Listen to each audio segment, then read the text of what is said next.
Hello everybody and welcome back to the channel. Today we're going to be ranking all the games that I played last month, May 2025.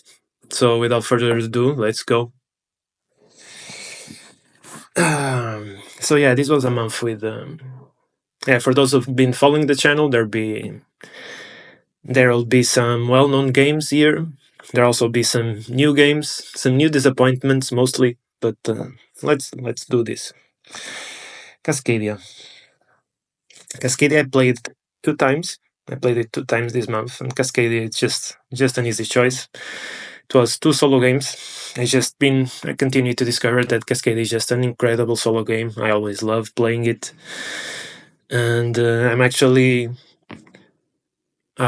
just missing five challenges, the 5 last challenges. Can't wait to do them, and probably I'm going to buy the expansion just to. I know the expansion supposedly is not that good or best, but I just want more challenges to play and some new stuff. And I'm actually really looking forward to the new one. Not sure what it's called, but it's something about Scythe. It's like Cascadia, but it will have some kind of. It will have like Scythe to the game somehow. I'm really looking forward to that. Marvel United Spider-Geddon. I played this once. This one's not a big month for me in terms of Marvel United, but yeah, I'm not going to lose a lot of time in these games that I've already ranked last month and that I keep playing. It just continues to be an awesome game for me. I think this month I played it with the expansion that I bought. I'm forgetting now, but the Sinister Six expansion. It was really great. It's a game that just keeps on giving. Now it's time for a new game, Wandering Towers. I'm giving it a B. This is a game I wanted for a long time. Even before it came out, I looked at the concept and it seemed really fun. I started the hobby with just party games, and they always have really appealed to me. And lately, I have not played party games at all. My life really changed. Normally, I just play solo or two players, and sometimes I rarely play party games now. I still do sometimes. But I know this just appealed to me a lot, and it kind of crosses that barrier. It's not really a party game, but it feels like a party game. So I was really excited, and I finally got it.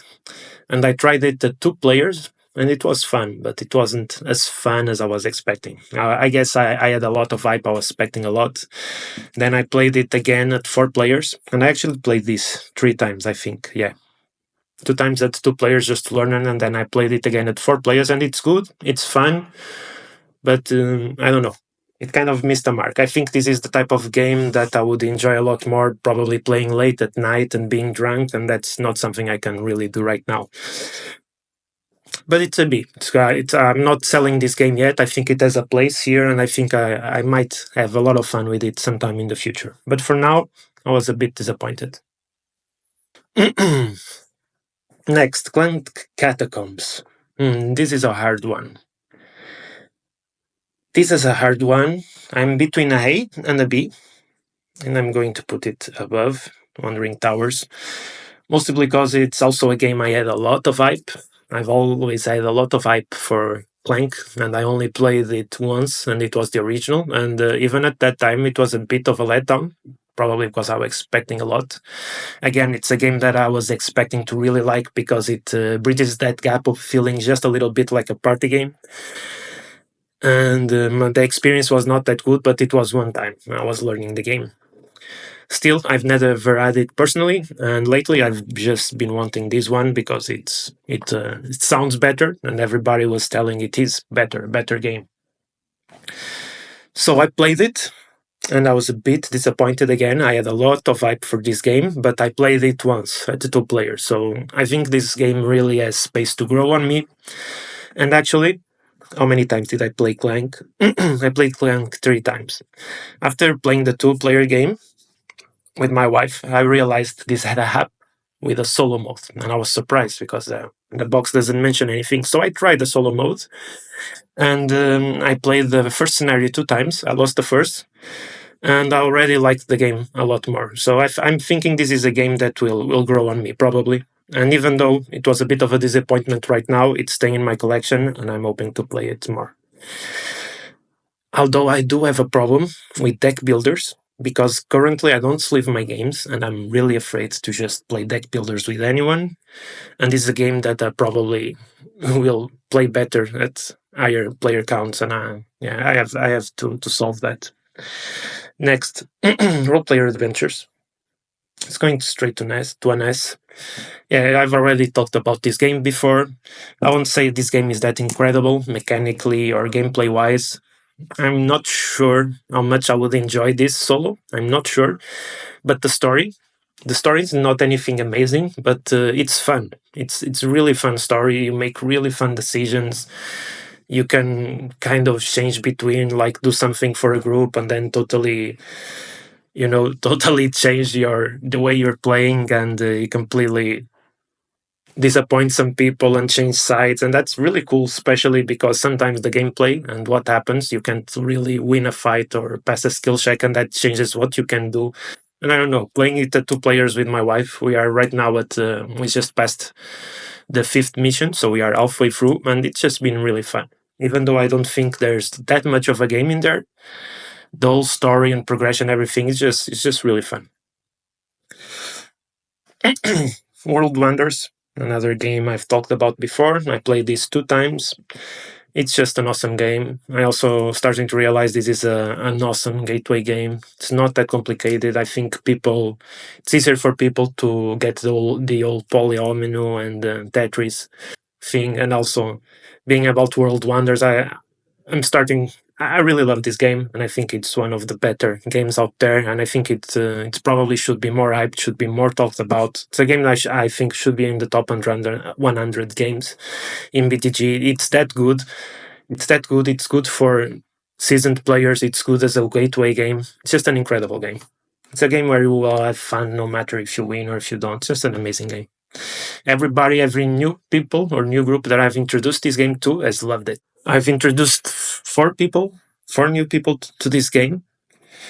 Um, Two of them were already kind of light board gamers, and they instantly said they were going to buy this game after leaving my house. And the other two people, they were completely new to board games. And we played other board games, but this one they made sure to tell me they loved playing this game. So yeah, it's really working great. It's a game I actually have to also play with my family. I have not played this with my family yet. Moving along. Circle the Wagons. I'm not sure if putting this at an high A or a low S. I mean, this game is really good. I think it just misses the mark a bit in terms of not looking that great. I mean, no, this is an S. Sorry, this is an S. Oh my god, it doesn't let him. Okay, it does. Yeah, this is an S.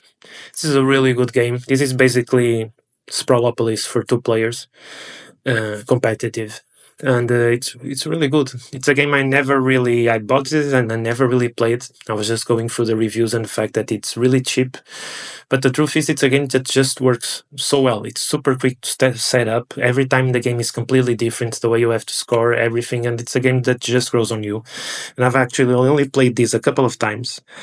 Like I played it 2 times this month, and I think at most I have played it like 5 times. It's a really incredible game. It could look better, could be more pretty, and maybe that's what stops it from being that well known. I don't know. This is actually a well known game. Yeah, I'm just talking bullshit right now. Moving along. Rolling Eyes. This game really disappointed me. I played this game 2 times this month, and it was my first time playing the game. And I was really disappointed. I mean, the game is not that bad. It's a good game, but at the same time, I personally think the game is not that good of a game for what it brings to the table. It's actually a bit. I mean, the rolling meeples is something really cool and really fun to do. It's a really fun part of the game, but then the actual game feels like I don't know, it almost feels like an Euro game, but it's not that exciting. I think the fact that this game steps above a bit above its wave is that the fact that you're building buildings, the fact that it looks good, that you're building something 3D. I think this is what elevates this game. If it wasn't for this, I would doubt this game would be highly ranked by most reviewers. And that's not why the game disappointed me so much. I think that for the game it is a bit too big, too much of a table log, and then I have a real problem with the fiddliness of this game. It's really hard to stack the buildings, and if a building falls down, it will just make everything in the game fall down, and putting it back together, it's a pain. We all have games where things fall down and you have to put them back. I've never had a game that makes me suffer so much.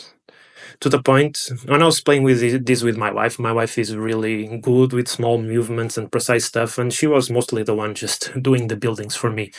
But when I played this with my father, there was a point that we just we gave up. Like, that building has fallen, we have already scored it, just let it be. It was just making the game bad to play. It was seeming like a chore. Every time something fall down, it seemed like a chore. And I can't imagine playing this game with 4 people and stuff not being falling down the whole time. Also, something that both Clank Catacombs and Rolling Ives helps the whole disappointment is that they are really expensive games. They're really expensive games, and for the expensiveness, I think they could have done a lot better with the components and the fiddliness. And Clank Catacombs could probably just have done a lot better with the inserts.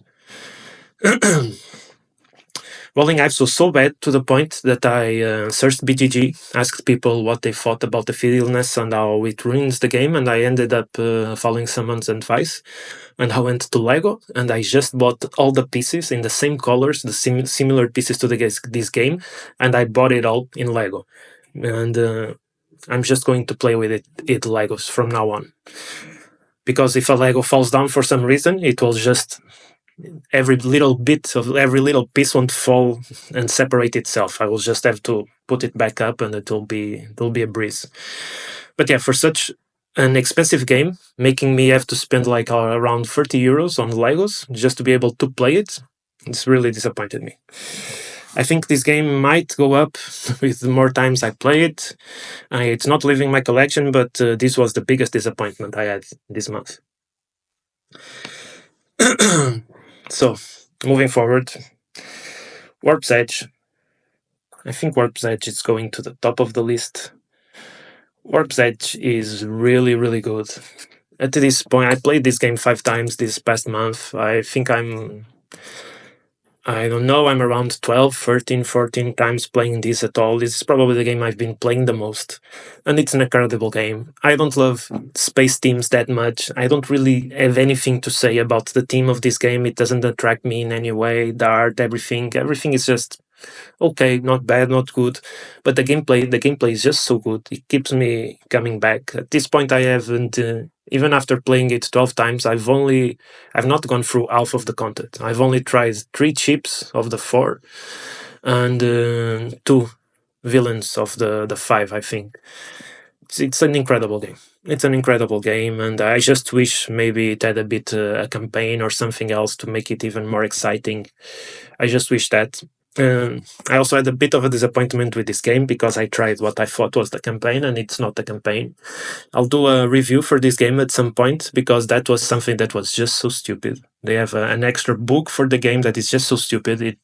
It's like a story just for you to do the setup of the game and decide which ship you're going to play with which powers against which enemy. And it's just stupid.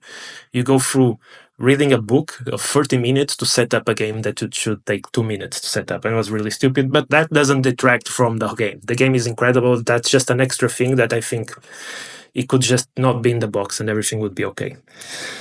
But yeah, feels like a missed opportunity. Next, Marvel United, not much to say.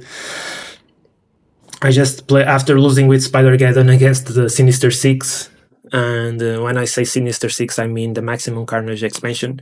I just played Marvel United, the base game, against the Sinister Six. And even though I did some errors, I played it live for the channel, I won. So everybody that's just saying that the core box is cool but doesn't really work. The characters don't have powers, they don't have anything special, they can't really work with the newest expansions and everything. Yeah, they can work. They are simple, they work, they are good. What are you guys talking about? Okay, when you're close to the end, Splendor, I'm going to give this game an A. Splendor. Splendor is probably one of the games I played most in my life. It was one of the first games I ever bought. It was the game that, after Catan, that got my whole family playing. Catan and Splendor are really the only two games I've been able to introduce to everybody, and everybody loved them, to the point that I just got so sick of Catan. And Splendor, even though it's a better game than Catan on so many levels, my family just wants to play it so much, especially my dad, that I've grown so tired of this game to the point that I don't have it in my collection anymore. I just offered it to my parents. I don't want to see it. I'm sick of it. I'm like throwing up Splendor. So Splendor, that's my relationship with Splendor. Still, I had not played it in a long time. And this month, when joining my family for lunch, uh, it was suggested that we'd play Splendor, and I hadn't played in a while, and I accepted. And yeah, Splendor is an incredible game. It's just quick, easy fun for everybody. So simple to learn, so simple to teach.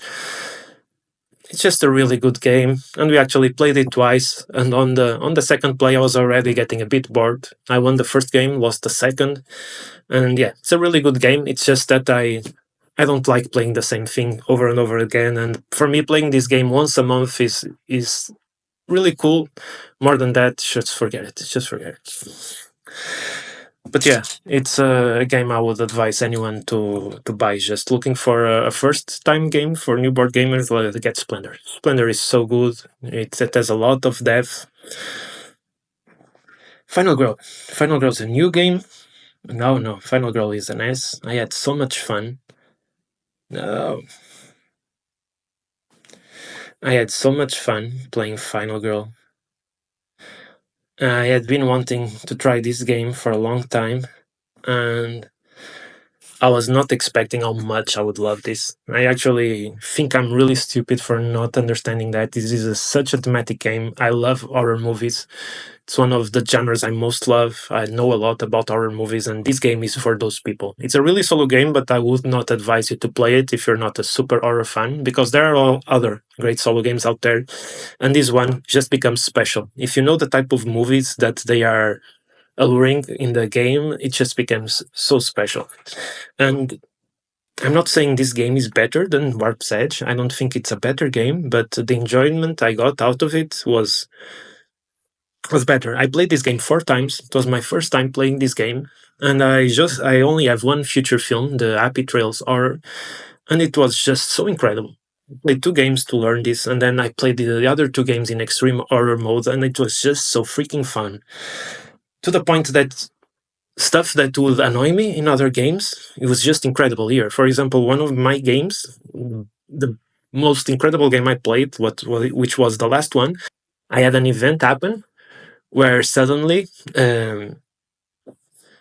the victims, the normal characters that are around the game, they would be curious. Like they listen to a sound, like in the movies, that stupid character that is in the woods and listens to a sound and gets curious and goes to check it out. Like that's super stupid. When I'm watching those movies, I'm in the point that I'm like a stupid character. I hope you die. You deserve to die. You're stupid. Like who does that in real life? And if you do, you deserve to die. So I'm rooting for the killer in those scenes, and that happened in my game. Like it was so incredible to see something, a trope that I know from movies just happening in the game, and then everywhere I went, people were just going to the killer and getting killed, and that made the game so hard and so funny at the same time. That I love this game. It's a game that I love it. Whether I'm losing, whether I'm winning, it doesn't make a difference. I really love this game. And I have refrained myself from playing it a lot because I know if I keep playing this, I'll just start buying all the other boxes, and I have to chill out and take things slow and not waste a lot more money. But yeah, I'm definitely going to buy with time. I'm going to buy all the feature films that are based on movies that I love, and yeah, this is the biggest surprise of the month. It's actually pretty inexpensive game. I mean, you have to get 2 boxes to start playing, but when you look at it, it's not an expensive game. If you love horror movies, just get this. And just get whatever feature film allures to you. And that's it. And now, for the last one, we chose Scythe, which also was a new experience for me this month. And I'm putting Scythe at an A. I really enjoyed this game. It's weird to be playing such a well-known and well-regarded game so long after it came out for the first time. And I played it 6 times. It's the game I played most this month. It's the most hours I spent playing a game. What can I say? I only played it solo yet. I only played it solo, and I doubt I'll play it with more than 2 players soon, which is the recommended player count is above 2 players. Still, I've been mostly playing it with 2 automas to at least get a bit of a feeling of a 3-player game. And what can I say? It's a really cool game in so many aspects. I'm only not giving this an S because the way the automa works is really fiddly. If the automa worked better as a solo game, this would be an S for me. And I'm sure for many people that are just really used to the automa and can just play it quickly, this would be an S. And that's just it. Even using the app, the Sidekick app that helps you a lot in playing, it still is really fiddly. If it was not for that, this would be an S. Still, it's a game I want to play more. It's a game I just went all in and bought all the expansions, and I'm still opening them. I'm going to learn them, to play them. I also still have to play these with 2 players with my wife, and maybe, I don't know, maybe at some point try and get my family or some friends to play it. And yeah, guys, that was it for today. I hope you enjoyed this list. There were some disappointments, but yeah, I've really enjoyed playing games this month, and I think you can see that since most of the games I've played are at an S. And that's it. Play more games and stay awesome.